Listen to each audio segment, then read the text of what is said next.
Baik, assalamualaikum warahmatullahi wabarakatuh. Teman-teman semua, mohon maaf ini baru sempat untuk melanjutkan video tutorial untuk hacking skuter Ninebot ataupun Xiaomi. Kali ini kami melanjutkan untuk proses flashing ya, proses flashing Ninebot. Sekarang kalau kemarin kan kita sudah menyampaikan tentang custom firmware atau CFW yang ada di aplikasi skuter hacking. Nah, ini bagi teman-teman yang mungkin kemarin lupa, aplikasinya ini skuter hacking. Nah, ini yang logonya tengkorak. Nah, ini ada terdeteksi berapa unit? 1 2 3, ada unit 3 unit. Kita ulangi lagi. Nah, ada 3 unit 1 2 3. Unit yang ini karena ini terdekat, maka yang paling atas ini, nah, yang kuning. Kalau yang merah, yang minus dBm-nya ini tinggi, berarti dia jaraknya jauh. Di dalam ini ya, di dalam ada unit lain yang hidup. Sekarang kita coba nyalakan, kita sambungkan maksudnya. Nah, ketika sudah menyambung, logo Bluetooth keluar. Logo Bluetooth tidak berkedip, itu artinya sudah terkoneksi ke handphone kita ataupun ke handphone lain. Yang intinya ketika Bluetoothnya tidak kedip, artinya dia sudah ada koneksi ke device Androidnya. Sekarang kita coba praktekkan. Kalau yang kemarin ini kan yang kita lakukan di tab flash, kemudian load custom, kemudian legacy custom firmware. Ini saya ulang yang kemarin ya. Kemudian make firmware, membuat firmware yang kita bisa buat sendiri ya. Ini make firmware ini. Nah, ini ada ini. Sering begitu kita ulang-ulang aja nggak apa-apa di make firmware ini. Kemudian diedit-edit kan seperti yang kemarin kita ajarkan. Kemudian setelah itu load select preset. Nah, tahap berikutnya itu start flash. Sehingga ini kan tadi fitur sebelumnya dia nggak mau di gasnya kick to startnya harus didorong dulu baru aktif ya. Didorong dulu 5 km per jam kecepatannya baru dia mau digas. Itu fitur standarnya. Nah, sekarang kita coba flash dengan fitur yang lain. Coba bagaimana efeknya. Prosesnya begini kurang lebih, dan cukup cepat, hanya beberapa detik, tidak sampai 1 menit. Nah, kalau sudah selesai, keluar flashing flash complete. Oke, sudah berbeda tampilan ya. Tadi kan kondisi idle itu standby, itu tampilannya 00, artinya 0 km per jam. Sekarang kondisi berhenti, tampilannya 68, maksudnya itu 68% baterainya. Nah, itu kan di settingan sebelumnya yang saya ajarkan, centangan itu show presentasi baterai saat idle. Nah, ini saya angkat sedikit rodanya, kemudian ini langsung saya gas, roda langsung berputar. Oke, jadi tanpa didorong dulu, ini kalau digas langsung berputar. Maka inilah yang saya lakukan di contoh unit yang pernah saya tunjukkan, yaitu sepeda lipat ataupun trail yang dia elektrikalnya menggunakan controller Ninebot Max. Jadi saya pertama hilangkan fitur kick to start, kemudian yang kedua naikkan powernya, kemudian yang ketiga mainkan tampilannya biar lebih menarik ya, tampilkan ini idle-nya ini. Jadi itu kurang lebih untuk proses flashing. Jadi ini bisa teman-teman explore sendiri, kelihatan ya di kamera ya. Teman-teman explore sendiri. Pertama tadi aplikasinya ini kita konekkan ke Bluetoothnya, kemudian banyak sekali yang bisa dieksplor di toolsnya. Change region ini adalah merubah standar negara yang mau kita gunakan, pakai negara mana, kelihatan nggak di kamera atau ini cukup oke.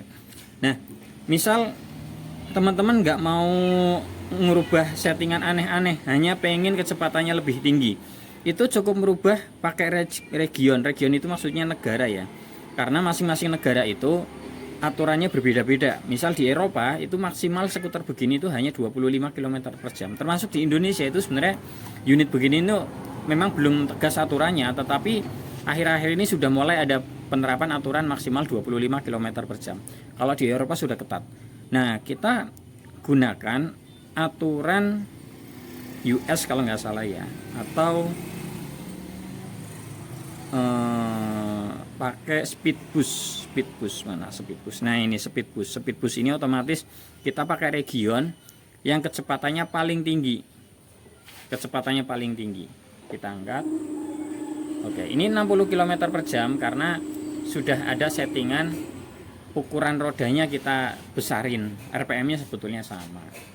Jadi change region ini merubah standar program, aturan program berdasarkan negara tertentu.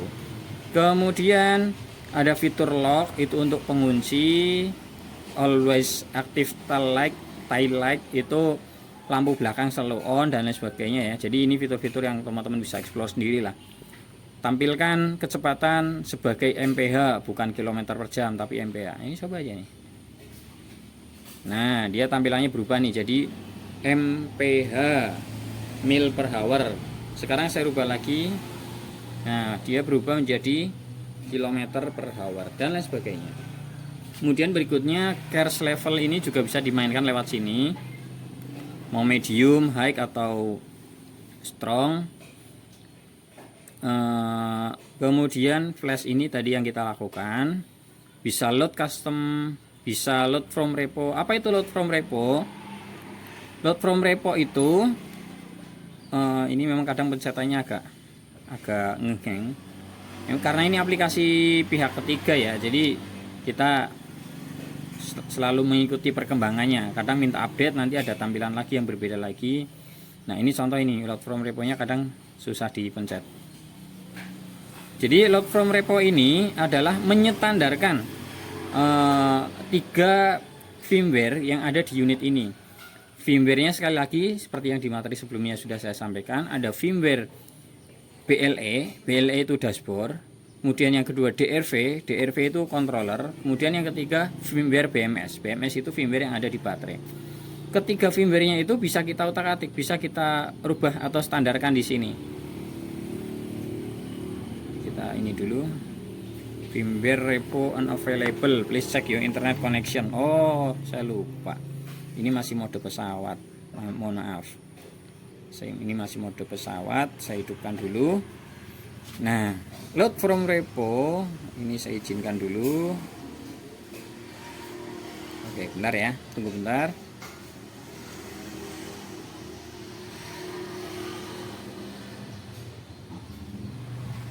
Oke, kita cek, buka lagi.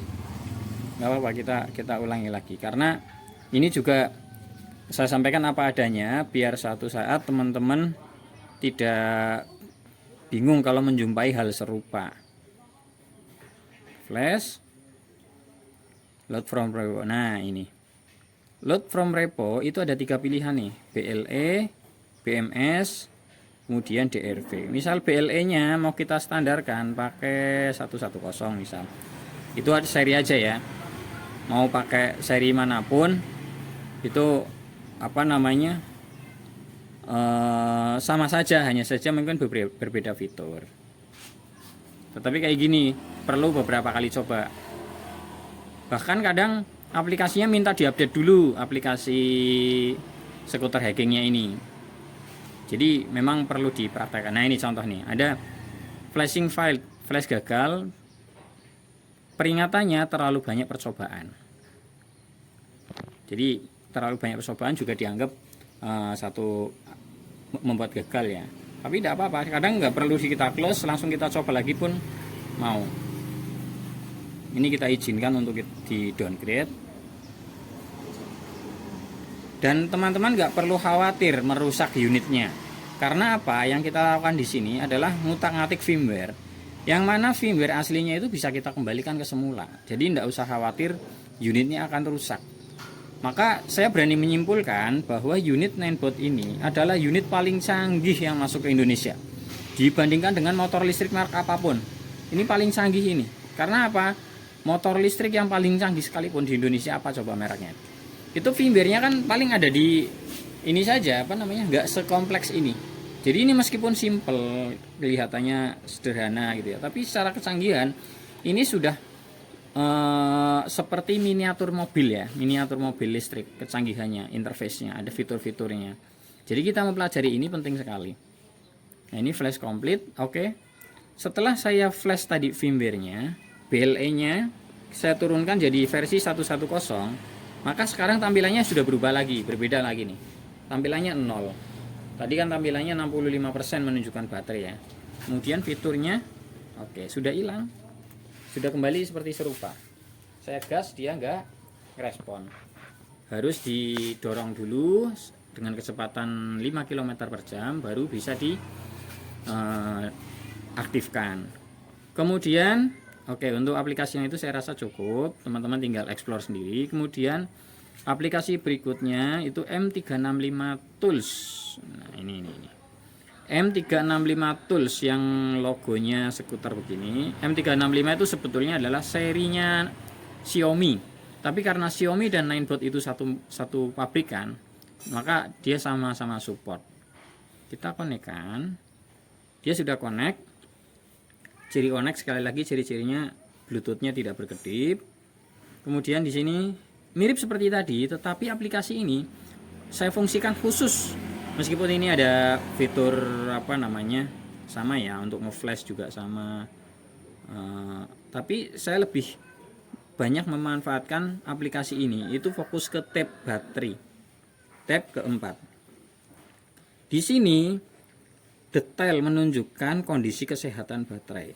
Baterai level 68%. Remaining capacity 10,4 Ah atau 10.400 mAh. Kesehatan baterai, voltase dan lain sebagainya. Bahkan karnya, arusnya pun muncul nih. 0,01 ampere kelihatan ya di kamera ya. Sekarang saya coba nyalakan lampunya. Kita lihat peningkatan arusnya. Oh, kelihatan kan? 0,13 ampere, dia naik. Saya matikan lagi lampunya, lampu utama. Nah, dia turun lagi nanti arusnya. Oh, malah tak matikan, maaf. Saya kelamaan mencet lampunya. Ini malah terputus koneksinya. Nah, ini konekkan lagi. Oke, sudah connect. Nah, arusnya kembali turun 0,01 ampere. Kemudian fitur spesial berikutnya adalah ini masuk kategori Smart BMS. Kenapa dikatakan Smart BMS? Ini sesuai dengan materi yang sebelumnya sudah saya sampaikan di bagian baterai. Sel 1 sampai 10 itu terpantau semuanya. Semuanya terpantau voltasenya. Sel 1 3,7 volt. Merah itu paling rendah. Paling tinggi itu yang warna hijau. Ini 3,78. Selisihnya itu kecil sekali. Difference voltage-nya itu kecil sekali, hanya 0,014 volt, dan itu menunjukkan bahwa unit ini sehat. Jadi kalau teman-teman membeli unit Ninebot bekas, itu bisa gunakan aplikasi ini sebagai patokan. Nah, kenapa kemudian 10? Nah, karena ini menggunakan sistem baterai 36 volt, yang mana susunan 36 volt adalah 10S. Jumlah P-nya untuk Ninebot itu ada 6P, jadi total ada 60 sel. Tetapi yang terpantau di sini itu adalah per paralel. Paralel 1, paralel 2, terus yang semua di seri ada 10 seri. Baik, itu teman-teman semua untuk video lanjutan Ninebot-nya. Silakan sekali lagi disclaimer dari saya, aplikasi ini selalu update ya. Jadi mungkin saat saya membuat video ini support nih, mungkin nanti berikutnya berubah lagi, aplikasinya minta update lagi. Ini masih tersambung, coba saya putus dulu. Nah, setelah putus baru dia nggak muncul Bluetooth ya. Saya lanjutkan. Jadi intinya saat ini kita membuat video itu masih lancar. Bisa jadi nanti besok, minggu depan atau bulan depan itu aplikasinya minta update, berubah, nanti interface-nya ada perubahan, mungkin nggak seperti ini ya. Apakah berubah backgroundnya, apakah berubah menu-menunya, itu kemungkinan besar senantiasa berubah. Tetapi cara kerjanya sama. Kami sudah lakukan ini hampir 3 tahun. Tampilannya berubah-ubah terus, tetapi secara cara kerja itu relatif sama. Jadi jangan kaget nanti pas download aplikasinya dijalankan, loh kok tidak sesuai dengan video gitu misal ya. Baik, itu teman-teman semua, semoga bermanfaat. Selamat berkarya, silakan bereksplorasi. Unit ini di pasaran masih relatif dibilang murah enggak, mahal juga enggak. Per hari ini pasarannya kisaran 4,5 sampai 5 jutaan. Harga barunya itu 12 juta. Sekali lagi secara kecanggihan, itu unit paling canggih yang kami jumpai di Indonesia itu ini. Mengalahkan unit-unit motor listrik yang terbaru sekalipun, itu tetap paling canggih ini. Kenapa? Ada firmware di BLE, Bluetooth, ada firmware di DRV atau controller, ada firmware di baterai. Yang mana ketiga firmware ini saling berkomunikasi, kemudian ada trouble apapun dia akan melaporkan ke user atau ke pengguna. Itu